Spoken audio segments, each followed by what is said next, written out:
19 years, and I know there's more to that story than that.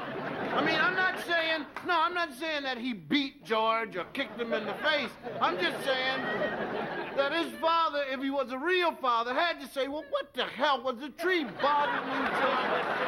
You understand? Now, wait. Don't clap anymore. We don't have that much time. The point is, you don't know what you have. This man didn't know that this was the George Washington. All he knew was his little brain-damaged son had cut down the tree. Okay, let me tell you again. Benjamin Franklin, out in the middle of an electrical storm, with a kite and a key hanging on the edge, waiting for lightning to hit him. His parents didn't know that he was the Benjamin Franklin. They just saw a child standing out there waiting to get hit by a bolt of lightning. Oh, the neighbors loved it. Come, look at the Franklin boy, they said. Now, wait. When I was 12 years old, my mother came out, Richard Allen Projects, 10th and Parish, in August, a hot day, 174 degrees Fahrenheit, 600 humidity. And she began to ask me questions about my intelligence and whether I was sane. You know, have you lost your mind? Are you crazy? What is the matter? Get off of there. And I said, but I want to play. She said, you get when I tell you. And I walked home and I was stomping and I was mad. She said, get in the house. It's too hot to play. And I saw my father and I said, Dad, why can't I go out to play with you? He said, you do what your mother says. And I looked at both of them, 12 years old, and I said, I don't like either one of you. And I'm running away from home. And my father lifted me up over his head and said, how far do you want to go? Now, wait.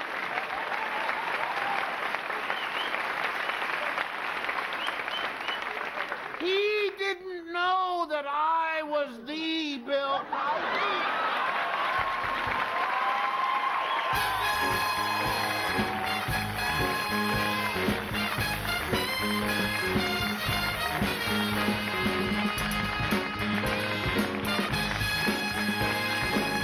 And you are the Bill Cosby.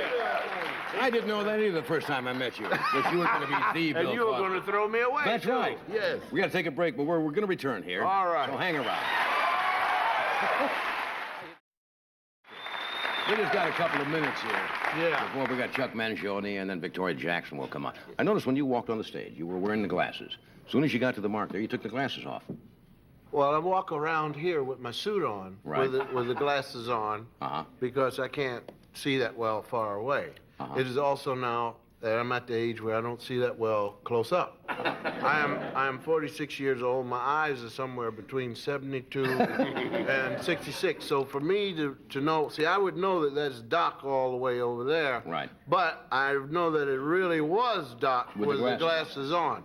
So, and then I take them off so I can read your cards. Right. But with these on, then the cards just say, there's something down here, and you could either make it up or go away. So I take these off because of the glare, to answer your questions. Okay. Show you how old I am. They're dirty, and I don't care. You don't care. That was another sign that my grandfather used to sit there and you could go up and pull cultures off.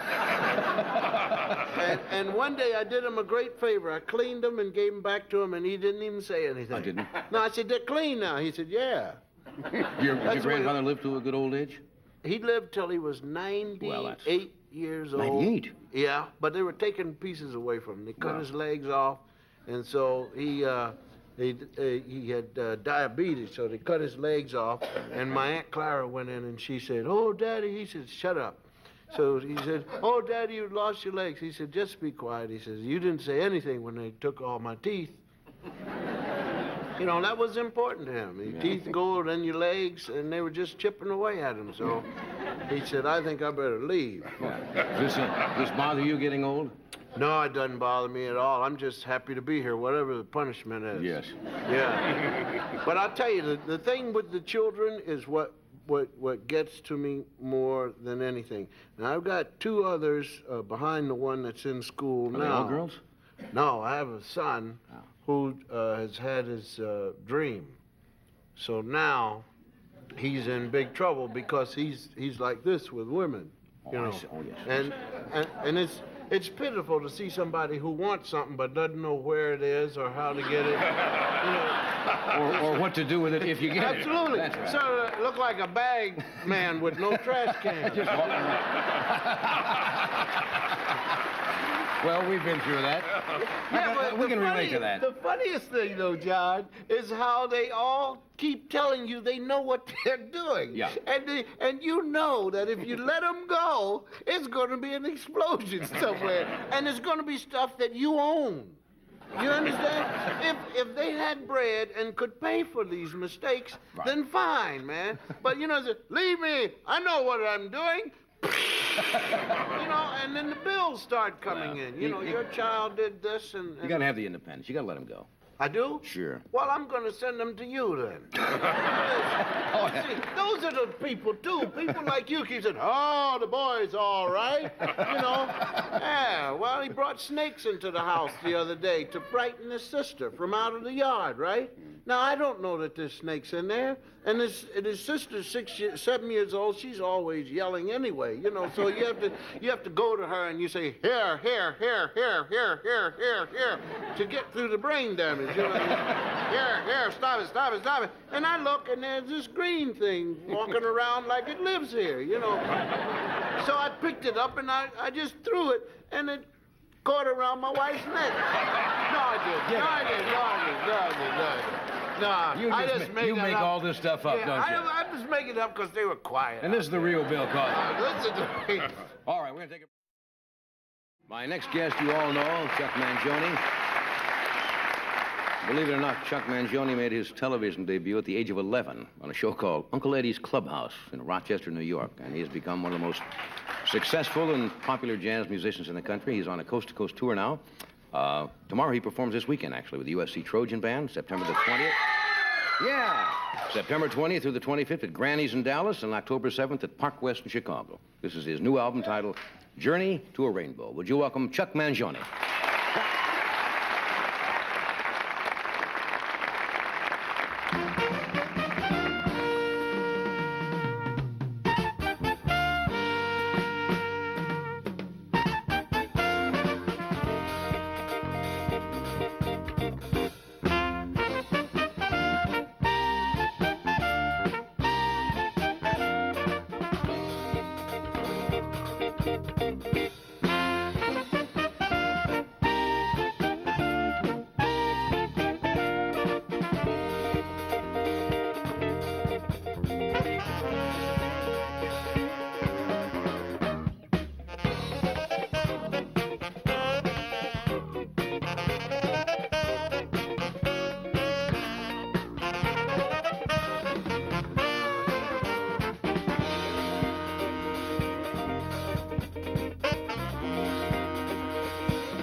Johnny.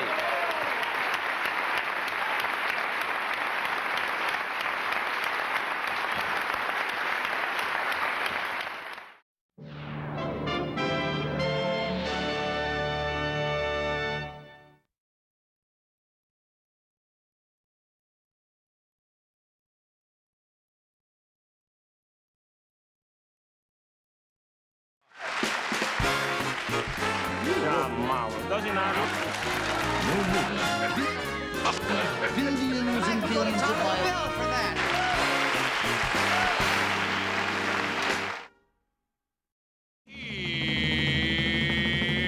Here's Johnny.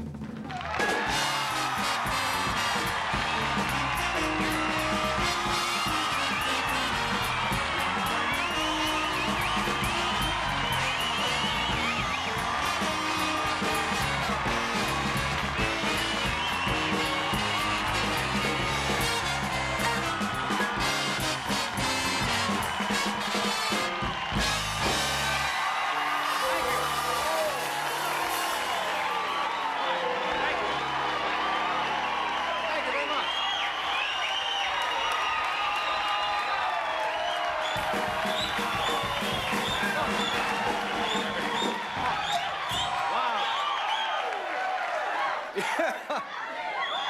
You're right, I am marvelous. That takes guts, doesn't it? Yeah. Or, whoa, boy, you are wired tonight. Yeah.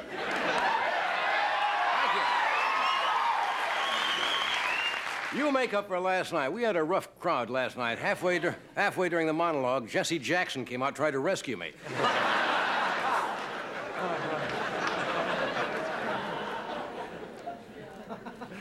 You gotta get that sewn up, I'm telling you. You know, something's going. Is there a full moon? Is it? I don't know. The strangest thing been happening to me the last couple of nights. Remember I said last night a little old lady stopped me before the show? Yeah. Another little old lady stopped me tonight. And weird, dear. She said, Johnny, you remind me of the Pacific Ocean. And I said, you know, because I'm wild and restless? She said, no, you make me sick.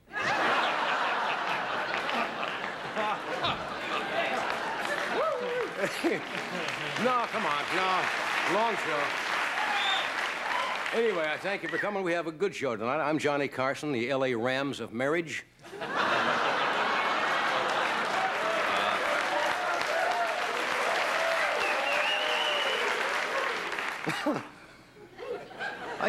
Ed is suffering, I must tell you, is suffering from a cold. How you feeling? Okay. Yeah, it's not fun, is it? He had his flu shots this morning. Shot of bourbon, shot of vodka.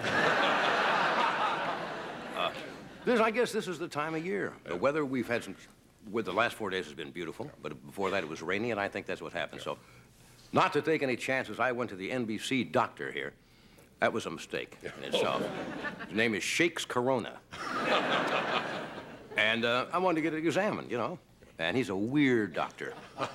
Weird doctor. How weird is he? Well, let me tell you, he put on his rubber glove to a record of Let Me Entertain You.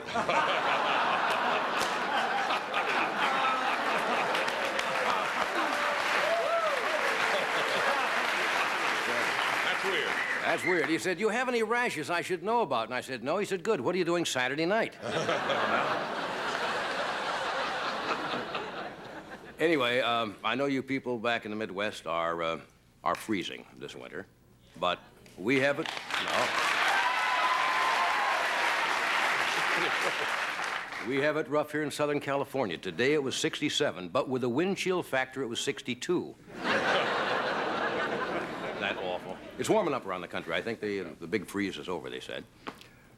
Have you been in any sales after Christmas? No, I have not. Well, I was If hoping it's necessary for the joke, yes, I have. What? No, it's not necessary for the joke. I just do this sometimes to break up the rhythm, just to bring you into this. Well, it's broken up now.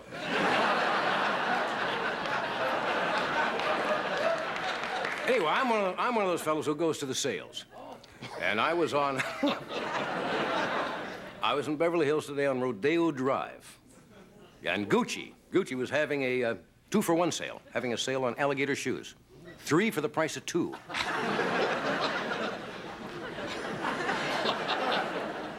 Rodeo Drive does not have sales. All prices are the same, 50% above retail. Expensive. Well, the President Reagan invited Jesse Jackson to the White House today. Jackson, to get a little confident, he brought along his interior decorator. Look at the place. Yeah.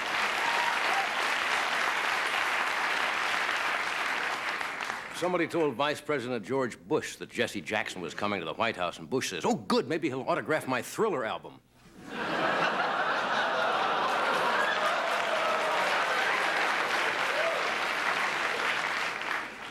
And to get publicity for his campaign, Democratic candidate Reuben Askew just flew to Hollywood today to try to free the Pointer Sisters from the William Morris Agency. Some you do just for the family. Now, the secretary, the writers on this show, can't understand all the fuss over Jesse Jackson. She says, "I bring Marines home all the time, and nobody invites me to the White House."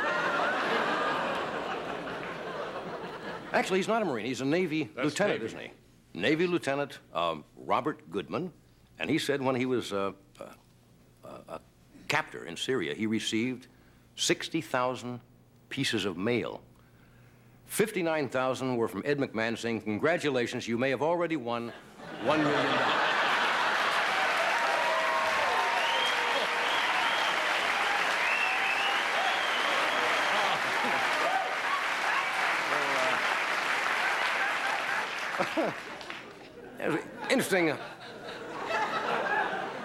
Interesting piece of news in the paper today. Stanford University just turned down the Reagan Library. You know, every president after he leaves office has a library. Harry Truman at Independence, I believe Lyndon Johnson in his home down in Texas. Stanford turned down the Reagan Library. And Jimmy Carter is going to have his own library as soon as he finishes building the shelves. Does a lot of woodworking, you see. Okay. Did anybody get one of the new phone bills yet? Somebody told me that because they broke Ma Bell up into, what, 8 or 9 different companies, that the telephone bills that are coming in are like 6 or 7 pages long. Is that true? I didn't realize how many small phone companies there were until I came to work today and saw Olive Avenue Bell out here.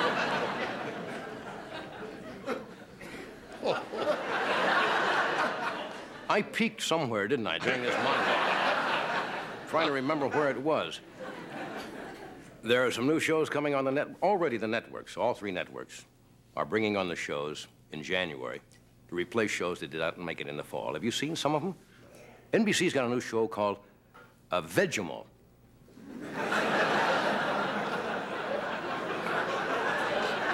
It's about a man who catches criminals by turning himself into a Brussels sprout. They figured, why not? Manimal didn't make it, and Julia Childs has a new show where she plays an astronaut. Are you ready for this one? It's called The Right Stuffing.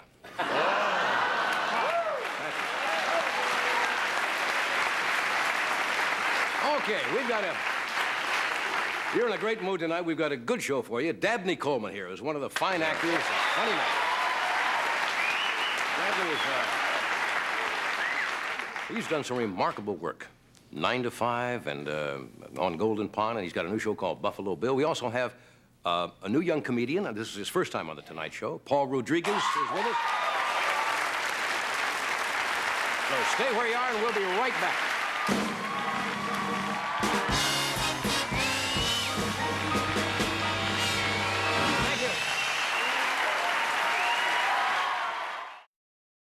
My first guest, I'm sure you all know. He's done some wonderful things. I mentioned on Golden Pond, 9 to 5, Tootsie. And he can be seen Thursday nights at 9:30 p.m. on NBC in Buffalo Bill. It's a comedy that earned, believe it or not, 6 Emmy nominations last year, including his for Best Actor. Would you welcome Dabney Coleman?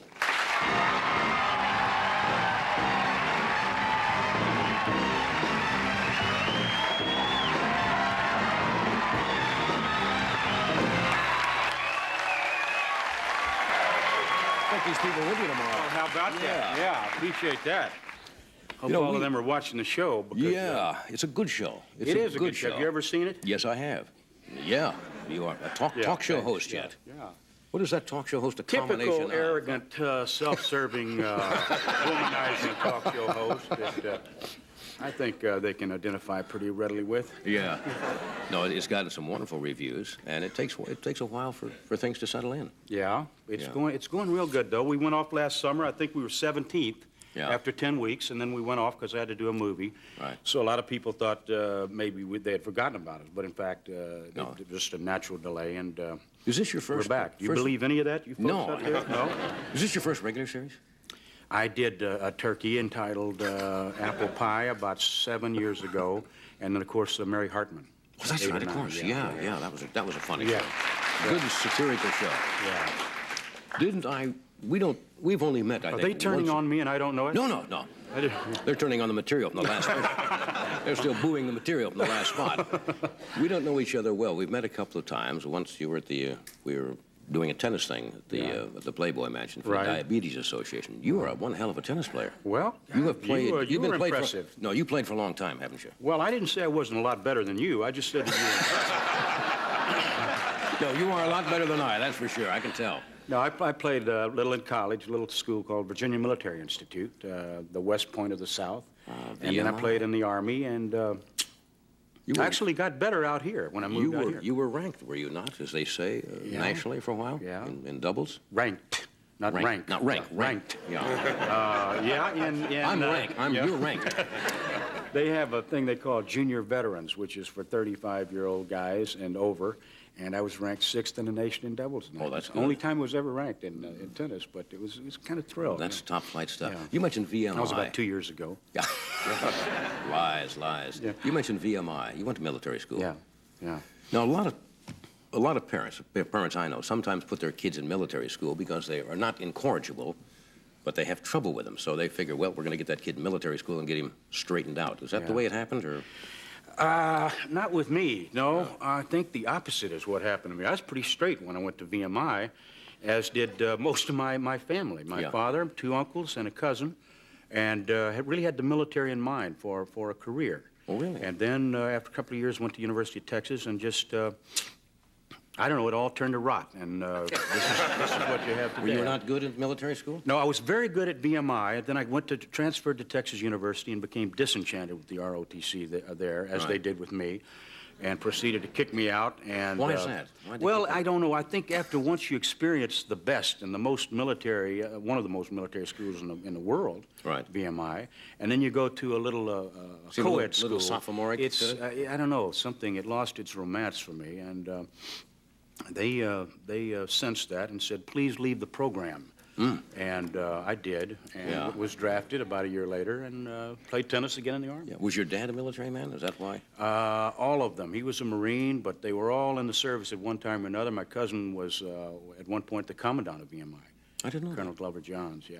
And he's, so we all had that in our blood, I think. Yeah. military, Is it true, somebody told me, now I'm not quite sure because I don't remember, that you were nominated for an Academy Award, then I heard various things that you weren't? No. No, it's true. Which of those is true? Take either one. I was nominated, You were. yeah. How could you be? For Golden Pond? No, I was not nominated. I don't know where that started. Or rather, I don't know why I started that. Look, you take your best shot. Was not, in Was not fact. true. No, I was not nominated. You should have been. You were excellent. I think so. Yeah. You didn't take one of the ads call your consideration Yeah, for one no, of those they jobs? did for me, and it was embarrassing. But I had 6 lines in the movie. Actually, I loved doing the movie because I was working with those people. That must have been a Henry thrill Fonda in for any particular. actor. Fantastic, Yeah. fantastic guy. We're going to take a break. We're going to come right back and follow up on some more things. Stay where you are. We're back talking with Dabney Coleman. Paul Rodriguez is here tonight, Lee Greenwood. I was going to ask you about New Year's resolutions, and I understand one you just made. You quit smoking. That was not a resolution. That was a bet. You made a bet? Yeah. I don't have enough character to pull off a resolution, but I am cheap enough to win a large bet. And So you made a large yeah, monetary wager, I have eh? several of them out there to stop smoking. That's good. And I will not lose. I'll guarantee you. I will not. I'll not smoke. Yeah. Good for you. I admire you for it. That's good. Let me say something real quick. When you go publicly like guess this, I you won't. see, in front of millions of people, you're really kind of nailed. Well, because you said, okay. I'm going to quit. Now you see, you've said All it. right, but what I was going to say, and someone interrupted me, was that, you know, and I'll do this goody two-shoes one time because I don't want people to start thinking this Bill Bittinger of Buffalo Bill's a nice guy. But I'll say this one time. I smoked a lot on the show, and the man smokes a lot. Buffalo Bill smokes, and I understand a lot of kids are influenced by that. Do not smoke, kids, at all.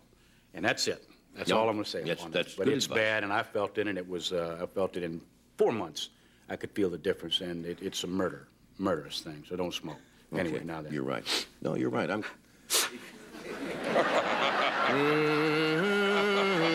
No, that's good advice. Where was the applause on that? That's the only reason I said that. That's right. This is. Please, You're talking a bunch of this. He's a good guy, you know, that I like that guy. Nothing. When you were nominated for the Emmy, I've asked actors this before, like for the Academy Awards, if they prepare a speech. Most of them say when they get up there. You The know, first time, you mean? Yeah, normally they come up and say, oh, I just never thought it would happen, and I Yeah. prepared nothing. I find that hard to believe. If you're really nominated, you might spend a few seconds thinking what you might say. God, if it comes to pass. I did not, and, well, hell, you've been there a couple of times. Did you have a speech? Well, obviously not. No, we've won 6 or 7 Emmys on Yeah, the I show, know. but it's usually accepted by the producer of the show. Yeah, yeah, oh, by Fred. Yes, why? Yeah, I don't who understand. Who incidentally, I owe big thanks to because, you know, this is the first time I've done this show, and this is the big one. And I got to tell you, coming in here, I was a little uptight. Why? Until, you know, Fred DeCordova, the producer over here, came in and opened the door and said, hi. Yeah. He's a Made real... all the difference, Fred. I tell you, man, thank you. Fred can I put won't you at forget ease. that. It's Mr. Diplomacy, Yeah. we call him around Yeah, here. my fingers in the among door. other things. Uh-huh. We've talked about Buffalo Bill. We have a piece of tape, as they say. Actually, we have it on a projector. We're not just going to hold it up. It will actually appear on your television screens. Does this need any setup at all, as they say in the... I don't know who they is. It does. Says that. It's just Bill exercising. See, this is a guy who shoots for the stars, but is not beneath killing someone for a free lube job. And in this particular case, he will get that lube job free if he puts this stuffed bear on his show. A con man. The producer has taken it off the show and hidden it in his office. Now Bill is going into the office to try to break the door down to get the bear back. Watch the monitor. Here's an excerpt from Buffalo Bill.